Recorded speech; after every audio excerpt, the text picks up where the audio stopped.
I had little expectations going into this movie, only hearing about it from the praise that it would often get. Stylized, gritty, dark, violent? Sure, it's all of these things, but it's not so much the content as it is the execution that makes Drive special. While most movies are concerned with exposition, witty writing, and making sure the audience isn't left behind by everything that's going on, Drive is content to simply present itself. You'll miss a few things here and there. No one's gonna catch on the first time through that this meeting between Benicio and the driver was a staring contest, but that's part of the beauty. Simply observe, immerse yourself, take in the sights, and enjoy the adventure. The story focuses on our unnamed hero, known simply as the driver. It even says that in the credits. While his day job is a car mechanic and part-time stunt driver, he also moonlights as a freelance wheelman for hire.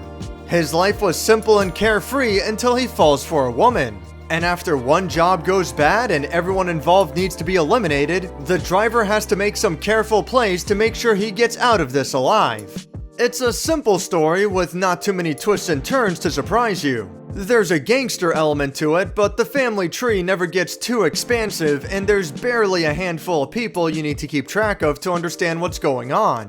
While it is a well-told and interesting story, the real draw here are the character interactions. All the mafioso type guys, portrayed by Bryan Cranston, Ron Perlman, and Albert Brooks, talk smooth and fast. There's a dark poetry in what they say, and reading between the lines will reveal plenty of their personality.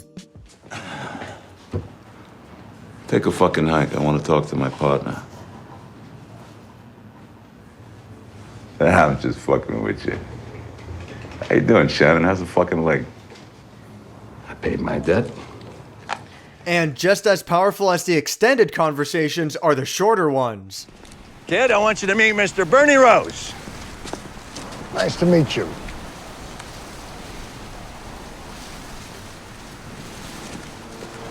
My hands are a little dirty. So am I.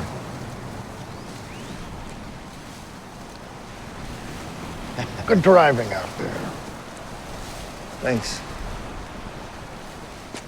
This plays out in stark contrast to the more, I suppose I can say, innocent characters. It seems like the bad guys always have something to say, like they're attempting to cover up their misdeeds, fears, and insecurities by using pretty words, while those who don't have such a need are more than willing to sit in silence and enjoy each other's company. The scenes between driver Irene and her son Benicio are so peaceful as to come off strange and awkward, but that is undoubtedly the point. In the chaos of the world around them, these characters are at peace with themselves. Now, that isn't to say that the driver himself is innocent by any means, quite the opposite. However, he exudes an attitude of always being in complete control. Even amongst the most dire situations when those around him are losing their cool,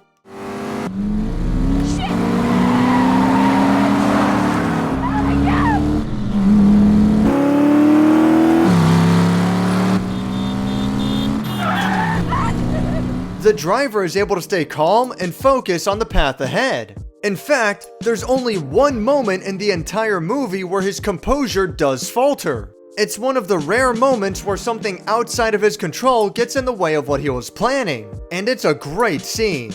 The most likely reason for why the driver is such a cool cat would have to lie with his driving ability. It borders on the supernatural, and that kind of takes me out of the experience a little. It wouldn't be so bad if he at least got a rival or if there were some really close calls. But this guy just totally dunks on everyone the whole movie. It's ridiculous. It might as well be an anime with how he always manages to be one step ahead. I also don't really like how the relationship between the driver and Irene develops. We don't know much about the driver. The earliest backstory we get is that he just showed up at the garage 5 years ago looking for a job. I'm not necessarily against the idea of a mysterious, cold, and aloof bad boy opening up to a gentle girl and her innocent kid, but it all happens really fast. A quick little montage, hanging out over the weekend, and all of a sudden this guy's willing to put his life on the line for her. It is really contrived. And this is a big deal because their relationship is a major factor of what keeps the plot moving. However, that's about it. The 2 points are brought up about their relationship and his superhuman driving. That's it for the flaws. The entire rest of the movie is masterfully executed. Beautiful cinematography that's largely comprised of slow panning wide shots, and some really excellent match-on-action presentation. Watch as the bald actor in this mirror goes off-screen as the camera pans, revealing the driver on the other side, who then puts on a bald mask to get ready to play his role, showing that he's the mirror opposite of the guy he's gonna be stunt driving for. On top of that, he's the only one not being seen to by a makeup artist. Granted, he doesn't need to since he's putting on this mask, however, it's just a little something that helps speak to his character without outright explaining it. The driver is always someone that is easily ignored, a useful trait for his line of work, allowing him to slip by detection, and when someone does want to speak with him, it's always for an ulterior motive. I got this sweet job coming up. How about this? Shut your mouth, or I'll kick your teeth down your throat and I'll shut it for you.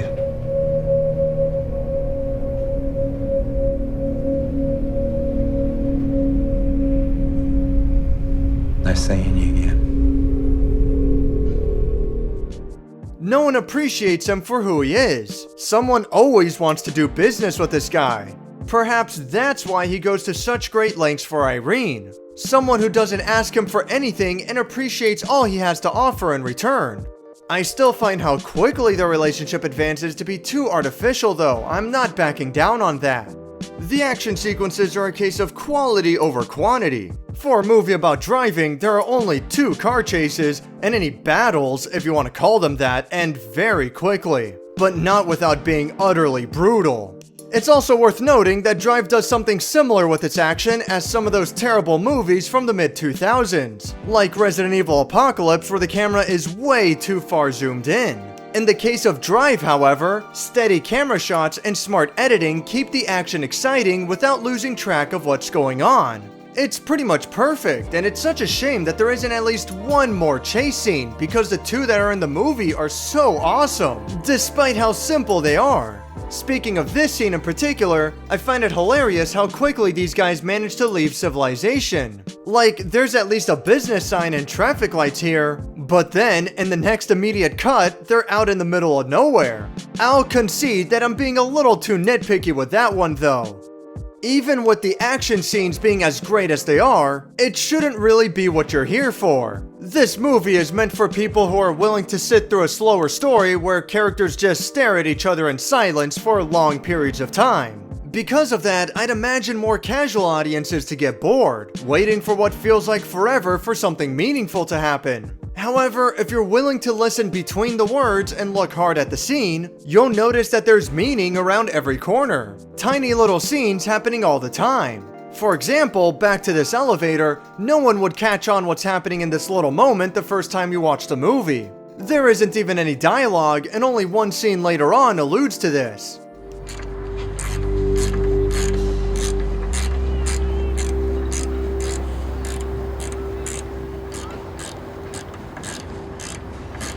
You blinked. What? This then comes full circle with the ending, which I won't be spoiling, but it's one of Drive's greatest strengths. It doesn't need to sit down with the audience and explain everything that's going on. It presents a collection of beautiful moments wrapped around a simple story. You just observe these characters, their circumstances, and the world they live in. Take it in for what it is and enjoy the ride. As long as you're willing to give it a chance, then I think most people will find this movie to be a damn good one. Thanks for watching my review on Drive.